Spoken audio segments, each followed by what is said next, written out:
Hi everyone, Shannon Tipton here, and I thought I would take a couple of minutes to record a short video for you to help walk through our conversation on Friday's Coffee Chat. Now, Friday's Coffee Chat was all about shedding smart goals. And the conversation led us in the direction of understanding that smart goals really aren't. They're good for projects, small projects at that, ones that are pretty linear in nature, ones that don't have a lot of flexibility to them. But in general, we are working on greater goals than that. We're working on goals that impact people, our workplaces, ourselves professionally and personally. And we need our goals to be a little bit more flexible and a little bit more adaptable than a SMART goal might allow us to be. And this is why I have sent through your Big Rock goal sheet. We also had Andrew Jacobs on the chat with us, and he was exploring his ABCDE method, which in the resources, if you did register for the chat, you got his slide deck in those resources. For the rest of you, I'm just going to review the worksheet right now. So the worksheet has 8 steps, 8 easy steps, but you can do it. You can do this. It's super simple. The first thing that we are going to identify is what is your BHAG? What's a BHAG? Your big, hairy, audacious goal, a term coined by Jim Collins. Now, your big, hairy, audacious goal is exactly that goal that has many tentacles to it. It's got many pathways. It's got a lot of ways to go up or down, and potential for action and barriers exist. But first, what we are going to do is we're going to identify what that one BHAG is for you. Now, I'm going to use Learning Rebels as an example for you here. Now, our first BHAG for Learning Rebels this year is to create a community site for everyone. This is beyond the coffee chats and beyond the Learn Something New Wednesdays and beyond the newsletter. This is a place for everyone to gather, share ideas, experiences, build capabilities, etc.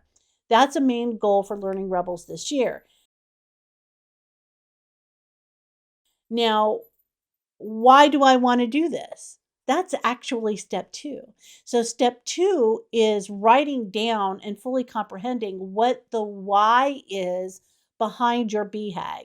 And in this case, for Learning Rebels, the why behind it is to be able to lift the community to a new level.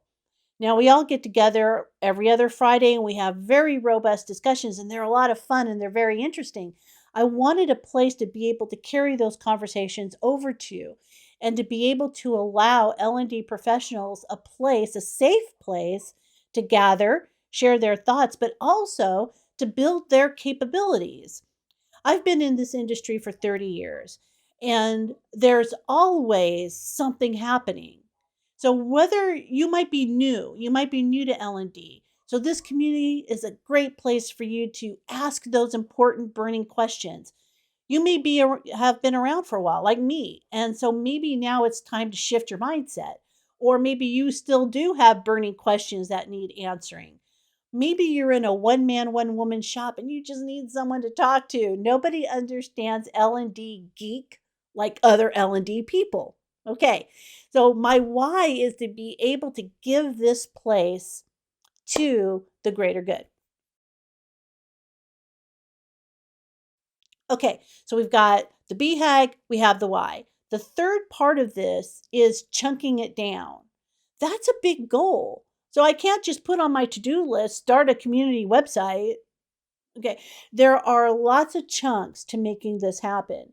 The first chunk, or one, not really the first chunk, but one of the chunks is finding a membership place. Where are we going to host this community? That's the first chunk. So now there are action steps. That's 3 is identifying the chunk. Step 4 is identifying the action steps that go along with that. So there's research. What membership communities are out there? What platforms are out there? Which one is the best for us? Who wants to be a part of it? What are the requirements for it? What are the IT requirements for it, for me and for the members? So there are a lot of different action steps that need to be addressed before this chunk, we can put a check mark next to this chunk. Okay, so that's step 4. Now, all of this does have dates associated with them. They do have dates associated with them. That's important because, like they say, a, a goal without a date is just a dream. So, we want to create something. I don't just want to create a dream place, I want to create a real place. So, I've got to put dates associated with this. When do we want this community to be up and running? Well, by the end of the year, for sure. We want it to have active and engaged members by the end of the year, where people can grow and gather. Well, the first chunk, however, needs to be accomplished this month by the end of January. Okay, so I've got to move that into my calendar. I've got to move the action steps into my calendar. So do you. Okay. Now, instead of determining action steps for this chunk, we're going to determine what the barriers are for this chunk. What's going to get in the way of success? So, finding a membership site, what's the barrier here? Well, one barrier might be money, another barrier might be time, another barrier might be the unknown. How are we going to handle these barriers as they come up? It's great to be able to identify this because I can go forward and push this goal outward. But if I don't address the barriers, they're going to come up and they're going to slap me in the face at some point. I have to address the money thing. I have to. All right, so what does that mean then? How do we get in front of that barrier? Do I, open up a lemonade stand down the street to build extra money into my budget? Do I have to start a GoFundMe page?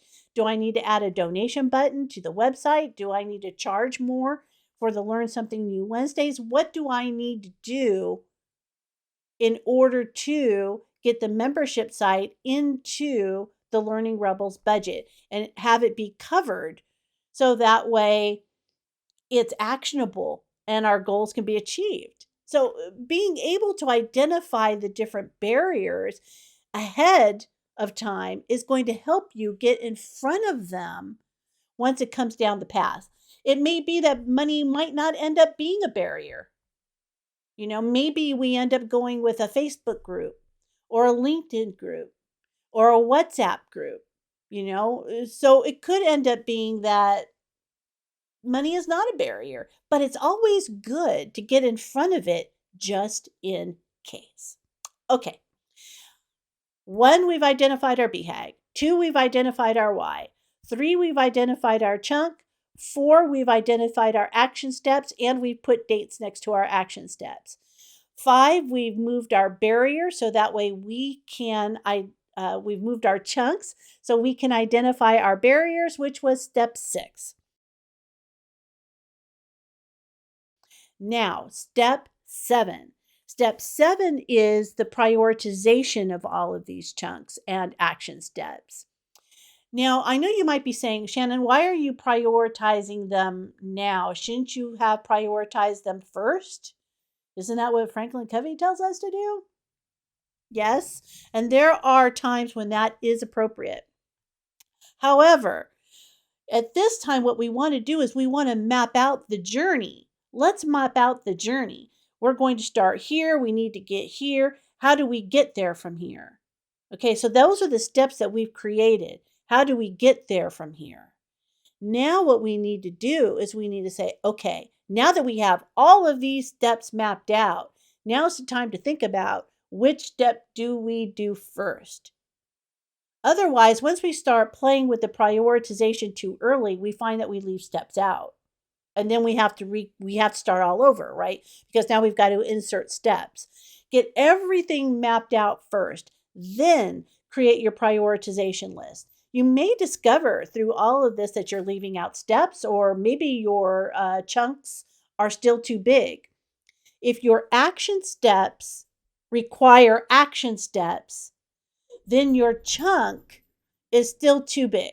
So you need to, take a little bit of a scalpel to it and break it up into two more parts or three more parts or whatever's appropriate.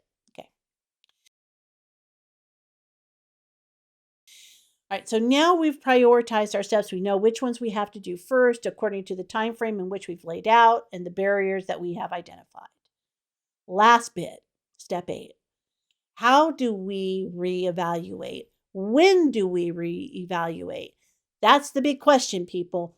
And that's the big part that SMART goals don't allow us to have. There's no area in a SMART goal that says take time to evaluate whether or not you're headed in the right direction. The thing with SMART goals, if you don't meet the measurement, if you don't meet the time, then the SMART goal is failing you. What you want to do now is you want to put that into your hands. So you want to insert times or spaces to allow for reevaluation of the chunk and of the actions. It allows you to say, am I on the right path? Is this still the right thing to do at this time? Am I still going about this the right way? Have I identified more barriers than I thought? That's a great time to take a look at that too. Is wow, okay, these other things cropped up that I didn't expect would crop up. Now I have to really think about, is this worth doing? Do I need to go back to thinking, oh, well, maybe this just is a Facebook group? Maybe that's the best place for everybody to gather. And when you take time to evaluate or reevaluate, it takes some of the stress away because now you're looking at it and you're keeping planning for the future intact, which is really what you want. So there you go. You've got your 8 steps. We've got our BHAG goal, we have our why, we have our chunks, we have our action. We're putting dates to those actions. We are understanding what the barriers are.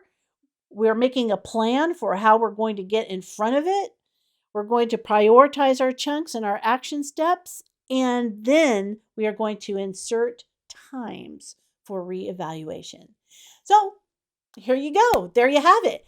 I hope that you have found this little video helpful to you when it comes to filling out your Big Rock goal sheet.